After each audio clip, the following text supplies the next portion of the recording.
नमस्कार छात्रों, आज हम पाठ 16 मई उद्घोषक आनंद सिंह लिखित इस पाठ का उर्वरित भाग देखेंगे। ध्यान से सुनिए।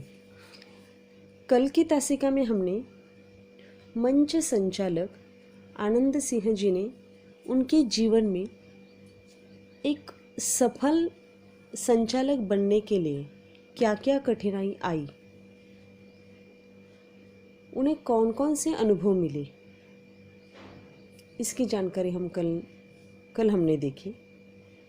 आज हम सूत्र संचालन के जो मुख्य प्रकार होते हैं वो कितने महत्वपूर्ण होते हैं, इसकी जानकारी देखेंगे। ध्यान से सुनिए। सूत्र संचालन के मुख्यतः निम्न प्रकार है: शासकीय कार्यक्रम का सूत्र संचालन, दूरदर्शन हेतु सूत्र संचालन, रेडियो हेतु सूत्र संचालन, राजनीतिक, सामाजिक तथा सांस्कृतिक कार्यक्रमों का सूत्र संचालन। तो पहला है शासकीय एवं राजनीतिक कार्यक्रम का सूत्र संचालन। शासकीय एवं राजनीतिक समारोह के सूत्र संचालन में प्रोटोकॉल का बहुत ध्यान रखना पड़ता है। प्रोटोकॉल का मतलब क्या है? शिष्टाचार पूर्वक या विधिवत। पदों के अनुसार नामों की सूची बनानी पड़ती है। किसका किसके हाथों सत्कार करना है, इसकी योजना बनानी पड़ती है। इस प्रकार का सूत्र संचालन करते समय अति अलंकारिक भाषा के प्रयोग से बचना चाहिए।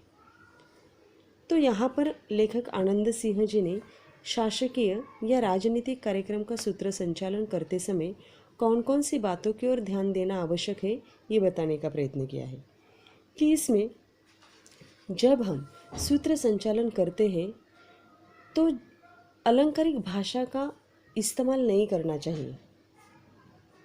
सूत्र संचालन में प्रोटोकॉल का ध्यान रखना चाहिए। जब हम सत्कार करते हैं तो पदों के अनुसार पहले नाम की सूची बनानी पड़ती है। तो ये बातें शासकीय कार्यक्रम का सूत्र संचालन करते समय महत्वपूर्ण होती है। अब दूसरा जो प्रकार है वो है दूरदर्शन तथा रेडियो कार्यक्रम का सूत्र संचालन। अब इसमें कौन सी बातें महत्वपूर्ण है वो देखिए। दूरदर्शन अथवा रेडियो पर प्रसारित किए जाने वाले कार्यक्रम या समारोह की संपूर्ण जानकारी होनी चाहिए। कार्यक्रम की संहिता लिखकर तैयार करनी चाहिए। उसके पश्चात कार्यक्रम प्रारंभ करना चाहिए और धीरे धीरे उसका विकास करते जाना चाहिए। भाषा का प्रयोग कार्यक्रम और प्रसंग अनुसार किया जाना चाहिए। रोचकता और विभिन्न संदर्भों का समावेश कार्यक्रम में चार चांद लगा देते हैं। स्मरण रहे, सूत्र संचालक मंच और श्रोताओं के बीच सेतु का कार्य करता है। सूत्र संचालन करते समय रोचकता, रंजकता, विविध प्रसंगों का उल्लेख करना आवश्यक होता है। कार्यक्रम या समारोह में निखार लाना सूत्र संचालक का महत्वपूर्ण कार्य होता है। कार्यक्रम के अनुसार सूत्र संचालक को अपनी भाषा और शैली में परिवर्तन करना चाहिए। जैसे गीतों अथवा मुशायरे का कार्यक्रम हो तो भावपूर्ण एवं सरल भाषा का प्रयोग अपेक्षित है। तो व्याख्यान अथवा वैचारिक कार्यक्रम में संदर्भ के साथ सटीक शब्दों का प्रयोग आवश्यक है। सूत्र संचालन करते समय उसके सामने सुनने वाले कौन हैं, इसका भी ध्यान रखना चाहिए।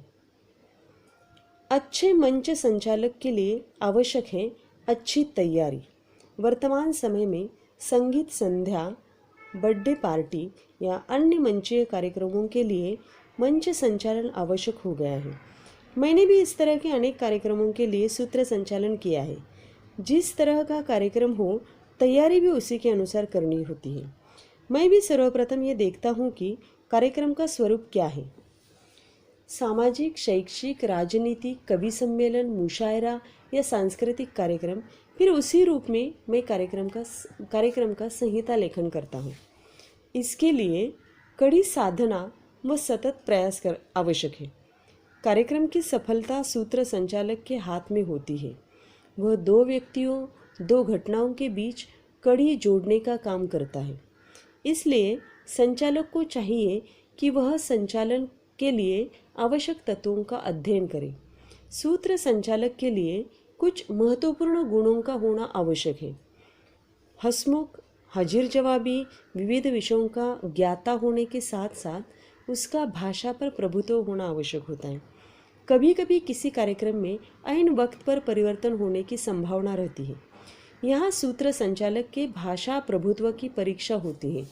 पूर्व निर्धारित अतिथियों का न आना, यदि आ भी जाए तो उनकी दिन भर की कार्य व्यस्तता का विचार करते हुए कार्यक्रम पत्रिका में संशोधन सुधार करना पड़ता है। आयोजकों की ओर से अचानक मिली सूचना के अनुसार संहिता में परिवर्तन कर संचालन करते हुए कार्यक्रम को सफल बनाना ही सूत्र संचालक की विशेषता होती है। तो सूत्र संचालन करते समय लेखक आनंद सिंह जी यहाँ पर बताने का प्रयत्न कर रहे हैं कि सूत्र संचालन करते समय कौन कौन सी बातें महत्वपूर्ण होती हैं। कि जब हम दूरदर्शन तथा रेडियो कार्यक्रम का सूत्र संचालन करते हैं तो उस समय हमारे पास पूर्व तैयारी के तौर पर कार्यक्रम की संहिता लिखकर तैयार होनी चाहिए। उसी के साथ साथ भाषा का प्रयोग कार्यक्रम और प्रसंग अनुसार किया जाना चाहिए। उसमें भी रोचकता होनी चाहिए, विभिन्नता होनी चाहिए, तभी कार्यक्रम में क्या होते हैं, चार चांद लग जाते हैं। सूत्र संचालक मंच और श्रोताओं के बीच का सेतु होता है। सूत्र संचालन में रोचकता होनी चाहिए, रंजकता होनी चाहिए, अलग अलग प्रसंग उदाहरण के तौर पर देने चाहिए, तभी कार्यक्रम की शोभा बढ़ती है और यही सूत्र संचालक का महत्वपूर्ण कार्य होता है, ऐसा लेखक का मानना है। उसी के साथ साथ सूत्र संचालन करते समय उसकी भाषा या उसकी शैली में, भाषा शैली में उसे परिवर्तन करना चाहिए। बीच बीच में मुशायरे का इस्तेमाल करना चाहिए, गीतों का इस्तेमाल करना चाहिए, सीधी सरल भाषा शैली का इस्तेमाल करना चाहिए, भावपूर्ण भाषा होनी चाहिए। तो ये सब कार्यक्रम के अनुसार होता है। तो उसी के साथ साथ सूत्र संचालक को इसमें परिवर्तन लाना आवश्यक होता है, तभी वो कार्यक्रम या सूत्र संचालन अच्छा होता है। और उन्होंने बताया है कि अच्छे सूत्र संचालक के लिए या मंच संचालक के लिए और कौन कौन सी बातें आवश्यक होती हैं। कि उसे पूरे कार्यक्रम की तैयारी करनी पड़ती है। कार्यक्रम किस ढंग का है।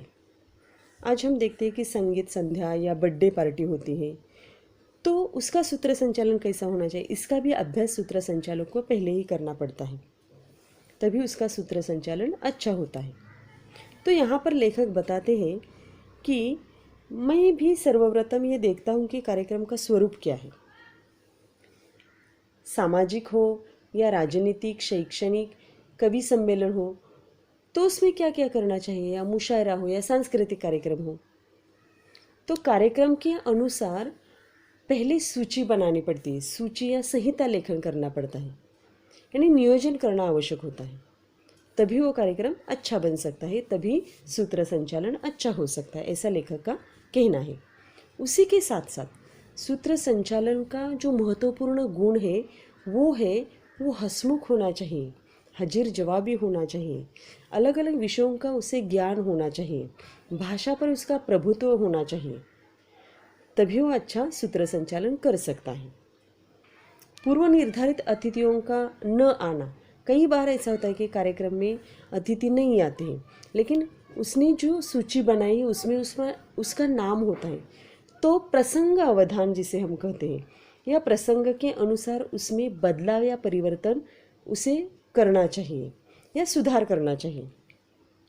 अचानक कई बार आयोजकों की ओर से सूचना मिलती है कि इसमें संहिता के अनुसार उसमें थोड़ा सा बदलाव हुआ है या परिवर्तन हुआ है, तो सूत्र संचालक को वो बदलाव या परिवर्तन करना पड़ता है, और जब वो सफलतापूर्वक ये कार्य करता है तभी वो अच्छा या सही सूत्र संचालक कहलाता है, और यही उसके कार्यक्रम की विशेषता होती है। उसी के साथ साथ सूत्र संचालक मिलनसार होना चाहिए, क्योंकि मिलनसार सूत्र संचालक या उसका व्यक्तित्व जो है वो चार चांद लगा देता है कार्यक्रम को। अलग विषयों का ज्ञान तो उसको होना ही चाहिए। उसी के साथ साथ ये जो सूत्र संचालक होता है, इसमें अगर ये सारी बातें होती है तभी वो सफल सूत्र संचालक कहलाता है। तो इस प्रकार सूत्र संचालन के मुख्यतः जो प्रकार है वो हमने देखे। उसमें सूत्र संचालक के लिए कौन कौन सी महत्वपूर्ण बातें होनी चाहिए, कौन कौन से गुण उसमें होने चाहिए, किस प्रकार उसे अपनी भाषा पर प्रभुत्व होना चाहिए, ये हमने देखा। तो आज हम यहीं रुकते हैं। अगला जो उर्वरित हिस्सा है वो कल की तासिका में हम देखेंगे। धन्यवाद।